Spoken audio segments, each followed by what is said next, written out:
আসসালামু আলাইকুম। ম্যাঙ্গোর সিজনে ম্যাঙ্গো দিয়ে কেক বানাবো না তাই কখনো হয়? তো আজকে আমি আপনাদের জন্য একদম সহজ ম্যাঙ্গো রাভা কেক রেসিপি নিয়ে এসেছি।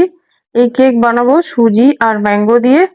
একদম বেকারি স্টাইলের খুবই মজার ফ্লেভারফুল একদম সফট কেক। ম্যাঙ্গোর সিজনে একবার এই কেক বানানো ডেফিনেটলি দরকার। আপনারা অবশ্যই একবার ট্রাই করবেন। তো চলুন শুরু করে নিই ডেলিশিয়াস ম্যাঙ্গো কেক। প্রথমেই আমি এখানে নিয়ে নিয়েছি দুটো পাকা আম। এবার এইগুলোকে এই যে কিউব আকারে কেটে নিচ্ছি। এরকম কেটে নিলে আমের পাল্প গুলো বের করা কিন্তু খুবই সহজ। দেখুন চামচের সাহায্যে ঘুরিয়ে ঘুরিয়ে আমি আমের পাল্প গুলো বার করে নিচ্ছি। বার করা হয়ে গিয়েছে। এবার একটা মিক্সার জারের মধ্যে নিয়ে এইগুলো আমি ব্লেন্ড করে নেবো। খুব ভালো করে ব্লেন্ড করে একটা ফাইন পেস্ট বানিয়ে নেবো। সুজির কেক বানানোর জন্য এখানে নিয়ে নিয়েছি হাফ কাপ সুজি, 100 গ্রাম চিনি ও হাফ কাপ মতো টক দই। চিনিটা আপনারা একটু বাড়িয়ে দিতে পারেন, যেহেতু আমি মিষ্টিটা কম খাই তাই অল্প চিনি দিয়েছি। হাফ কাপ সুজিতে কিন্তু হাফ কাপই চিনি দিলে মিষ্টিটা খুব ভালো হয়। এবার এইগুলো চিনি আর সুজি আমি মিক্সার জারের মধ্যে নিয়ে খুব ভালো একটা ফাইন পাউডার বানিয়ে নেবো। আর সুজির কেক কিন্তু ঝরঝরে হয়, ভেঙে যায়। এরকম একটা ফাইন পাউডার বানিয়ে নিলে তাহলে আর কেকটা ভেঙে যাবে না। এবার একটা বড় মিক্সিং বোলের মধ্যে নিয়ে নেবো ওই সুজি আর চিনি। এবার ওই যে হাফ কাপ দই নিয়েছিলাম সেগুলোকে সুজির সঙ্গে ভালো করে মিক্স করে এটাকে আমি 30 মিনিটের জন্য ঢাকনা দিয়ে ঢেকে দেবো, যাতে সুজি দই খুব ভালোভাবে ফুলে যায়। এবার কেকটা গার্নিশ করার জন্য নিয়েছি 1 টেবিল চামচ সাদা তিল, 1 টেবিল চামচ মগজদানা আর কিছু আলমন্ডকে টুকরো টুকরো করে কেটে নিয়েছি। ফিরে এলাম 30 মিনিট পরে। যে দেখুন সুজিটা কত ফুলে গিয়েছে। আবারও খুব ভালো করে মিক্স করে নিচ্ছি। এবার এর মধ্যে দিয়ে দিচ্ছি ওই যে আমের পিউরি। আমের পিউরিটা দিয়ে খুব ভালো করে মিক্স করে নেবো। এখানে আপনারা কিন্তু একটু অরেঞ্জ কালারের ফুড কালার ব্যবহার করতে পারেন, তাহলে কেকের কালারটা খুব সুন্দর হবে। আর এর মধ্যে দিয়ে দিলাম 4 টেবিল চামচ পরিমাণ বাটার। আপনারা সাদা তেলও দিতে পারেন বা ঘিও দিতে পারেন। আমি এখানে কোনো ফুড কালার ব্যবহার করছি না। সবগুলো খুব ভালো করে মিক্স করে নিচ্ছি, একটা স্মুথ পেস্ট বানিয়ে নিচ্ছি।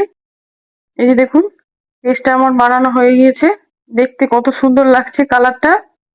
এবার এর মধ্যে দিয়ে দেবো 1 চিমটি লবণ, 1/4 চা চামচ বেকিং সোডা ও হাফ 1 টেবিল চামচ পরিমাণ বেকিং পাউডার। এই সবগুলো দিয়ে আবারও খুব ভালো করে মিক্স করে নিচ্ছি। বেকিং পাউডার আর বেকিং সোডা দিয়ে কিন্তু বেশিক্ষণ রাখা যাবে না। এগুলো খুব ভালো করে মিক্স করে সঙ্গে সঙ্গে বেক করে নিতে হবে।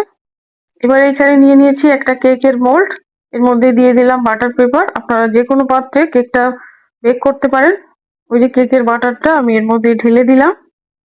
আমের কেকটা বানানো কিন্তু খুবই সহজ আর খেতে ভীষণই মজার। অবশ্যই আপনারা একবার বানাতে পারেন। এই যে দেখুন এর মধ্যে দিয়ে দিচ্ছি 1 টেবিল চামচ সাদা তিল। এবার দিয়ে দেবো ওই যে আলমন্ড কুচি আর দিয়ে দেবো মগজদানা। এই সবগুলো ওপর থেকে আমি খুব ভালো করে একটু সাজিয়ে নিচ্ছি। এবার গ্যাসের ওভেনটা অন করে একটা কড়াই বসিয়ে দিলাম, দিয়ে এর মধ্যে দিয়ে দিলাম বেশ কিছুটা লবণ। আমি গ্যাসে বেক করব। আপনারা আপনার বাড়িতে যা আছে ওটিজি মাইক্রো ওভেন সবকিছুতেই বেক করতে পারেন। ওটিজিতে বেক করলে 180 ডিগ্রি সেলসিয়াসে 40 মিনিটের জন্য বেক করে নিলেই হয়ে যাবে। এটাকে আমি 20 মিনিট পরে এসে দেখলাম, এই যে দেখুন কেকটা আস্তে আস্তে ফুলে যাচ্ছে। গ্যাসের ফ্লেমটা লো করে একদম 40 মিনিটের জন্য বেক করে নেবো। 40 মিনিট পরে এসে দেখলাম, এই যে দেখুন কেকটা পুরোপুরি হয়ে গিয়েছে। এটাকে গ্যাসের ফ্লেমটা অফ করে ঢাকনা দিয়ে আরো 10 মিনিট রেখে দিয়েছিলাম। ফিরে এলাম 10 মিনিট পরে। দেখুন কেকটা সম্পূর্ণ হয়ে গিয়েছে। এবার সাইড থেকে আমি একটু কেটে নিচ্ছি। কেকটা দেখতে কত সুন্দর হয়েছে আর ম্যাঙ্গোর একটা খুব সুন্দর ফ্লেভার আসছে। এবার এটাকে আমি ডিমোল্ড করে নেবো। এই যে দেখুন কেকটা কত সুন্দর রেডি হয়ে গিয়েছে। এই যে দেখুন কতটা স্পঞ্জি হয়েছে কেকটা। একদম কমন ইনগ্রিডিয়েন্টসে বানিয়েছি, যেটা সবার বাড়িতেই অ্যাভেলেবেল থাকে। এটা কিন্তু সবাই বানাতে পারে। চলুন এটা আবার একটু সার্ভ করে নিই, আপনাদেরকে কেটে দেখিয়ে দিই কেকটা কত সুন্দর হয়েছে। এত মজার কেক কিন্তু দোকানে পাবেনই না, খুব সহজেই ঘরেই বানিয়ে নিতে পারবেন। অবশ্যই এই রেসিপিটা একবার ট্রাই করতে পারেন। এই যে দেখুন কেকটা আমি একবার কেটে আপনাদেরকে দেখিয়ে দিলাম। কত সুন্দর স্পঞ্জি আর ম্যাঙ্গোর খুব সুন্দর একটা ফ্লেভার আসছে। আশা করছি আমার আজকের রেসিপি খুবই ভালো লেগেছে। ভালো লাগলে একটা লাইক করে আমাকে কমেন্ট করে জানাতে ভুলবেন না। আবারও নিয়ে আসছি অন্য এক রেসিপি। সবাই ভালো থাকবেন। আল্লাহ হাফিজ।